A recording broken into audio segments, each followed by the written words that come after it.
சிவகங்கை சஞ்சய் நகரிலிருந்து மலம்பட்டி வரையிலான 12 கிலோமீட்டர் தூரமுள்ள மாநில நெடுஞ்சாலையை 4 வழிச்சாலையாக விரிவாக்க திட்டத்திற்கு கடந்த மாதம் பூமி பூஜை போடப்பட்டது. விரிவாக்க பணிக்காக இச்சாலையின் இரு புறங்களிலும் உள்ள மரங்களை வெட்டி அகற்றும் பணியில் ஒரு பகுதி நடைபெற்று முடிந்ததுள்ளது. இப்பணியில் நெடுஞ்சாலைத்துறை அதிகாரிகள் முறையாக முன்னறிவிப்பு செய்யாமல் ஆளுங்கட்சிக்கு சாதகமாக செயல்பட்டதாக குற்றச்சாட்டு எழுந்து வந்த நிலையில் சிவகங்கை ஆட்சியர் அலுவலக வளாகத்தில் உள்ள மாநில நெடுஞ்சாலைத்துறை அலுவலகத்தில் இச்சாலையில் உள்ள மற்றொரு பகுதிக்கு மரங்களை வெட்டுவதற்கான ஏலம் நடைபெறுவதாக அறிவிக்கப்பட்டது. இதற்கான ஏலத்தில் கலந்து கொள்ள வந்த ஒப்பந்ததாரர்கள் ஆளுங்கட்சியினருக்கு சாதகமாக அதிகாரிகள் செயல்படுவதாக குற்றம் சாட்டி வாக்குவாதத்தில் ஈடுபட்டதால் பரபரப்பு ஏற்பட்டது.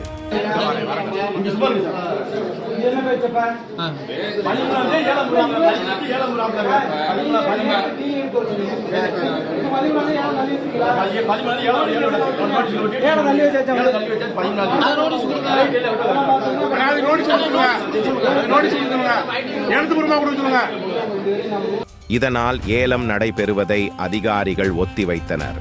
மரங்களை வெட்டும் பணிக்கு குறைந்த தொகையில் ஆளுங்கட்சிக்கு சாதகமாக அதிகாரிகள் செயல்பட்டதால் அரசிற்கு 30 லட்சம் ரூபாய் வரை இழப்பு ஏற்படும் என குற்றம் சாட்டிய ஒப்பந்ததாரர்கள் முறையாக ஏலம் நடத்துவதற்கு நடவடிக்கை எடுக்க வேண்டும் எனவும் அரசுக்கு நிதி இழப்பு ஏற்படும் வகையில் செயல்படும் அரசு அதிகாரிகள் மீது நடவடிக்கை எடுக்க வேண்டும் என பாஜக கட்சியின் சிவகங்கை நகர் தலைவர் உதயா கோரிக்கை விடுத்துள்ளார்.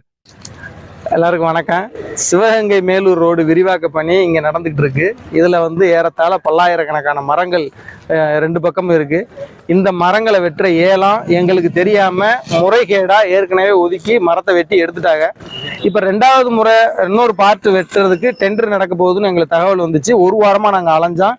அதிகாரிகள் எங்களுக்கு ஒத்துழைப்பு கொடுக்கல. அதிகாரி ஏடி சையத் இப்ராஹிம் இதில் ஏதோ மறைமுகமா உள்ளடி வேலை பார்க்குறாரு. இவர் ஒருவேளை நாங்கள் பிஜேபிங்கிறதுனால எங்களை இக்னோர் பண்ணுறாரான்னு தெரியல. ஒருவேளை இருந்தால் கூட பரவாயில்ல. இப்போ 2வது ஏலம் நடக்கிறத நாங்கள் ரொம்ப கடுமையாக அவருக்கு நெருக்கடி கொடுத்ததுக்கப்புறம் நேற்று சாயந்தரம் எங்களை எல்லாரும் டிடி எடுத்துகிட்டு வர சொன்னார். இன்னைக்கு டிடி எடுத்துகிட்டு வந்துட்டோம். டிடி எடுத்துகிட்டு வந்ததுக்கப்புறம் இந்த டெண்டரை நிறுத்துறதுக்கு உண்டான எல்லா வேலையும் அவர் இந்த மாவட்ட திமுக நிர்வாகிகளோட கைகோர்த்துக்கிட்டு கவர்மெண்ட்டுக்கு உண்டான இழப்பீடு வரக்கூடிய வேலைகளை அவர் செஞ்சுட்டு இருக்காரு. இதை உடனடியாக இவருக்கு மேலே உள்ள அதிகாரிகள் தடுத்து நிறுத்தணும். திருத்திட்டு இப்போ 13ஆம் தேதி டெண்டர்னு சொல்றாங்க. அது முறையா நடக்கணும். நோட்டீஸ் போர்டில் ஒட்டணும். எலிஜிபிலிட்டி உள்ளவங்களுக்கு ஏலம் ஒதுக்கிட்டு எங்களுக்கு எந்த அப்ஜெக்ஷன் இல்லை. கவர்மெண்ட்டுக்கு இழப்பீடு இல்லை, கடுமையான இழப்பீடு. கவர்மெண்ட்டுக்கு கிட்டத்தட்ட பல லட்சம் ரூபா வரக்கூடிய 30 லட்ச ரூபாய் வேண்டிய மரத்தை 5 லட்ச ரூபாய்க்கு வித்தியன்னா கவர்மெண்ட்டுக்கு வர வேண்டிய வருமானம் போகுது இல்லை. இது யார் வீட்டு காசு? நீங்க நியாயமா பொது ஏலம் நடத்துங்க. யாருனால முடியுதோ அவங்க அதிக விலைக்கு கொடுத்து எடுத்துட்டு போயிட்டு போறாங்க. அதை ஏன் அவர் சையத் இப்ராஹிம் கெடுக்கிறாரு? அதை கெடுக்கிறதுக்கான காரணத்தை சையத் இப்ராஹிம்கிட்ட நீங்க மேலதிகாரிகள் கேட்டு உடனடியாக நடவடிக்கை எடுங்க.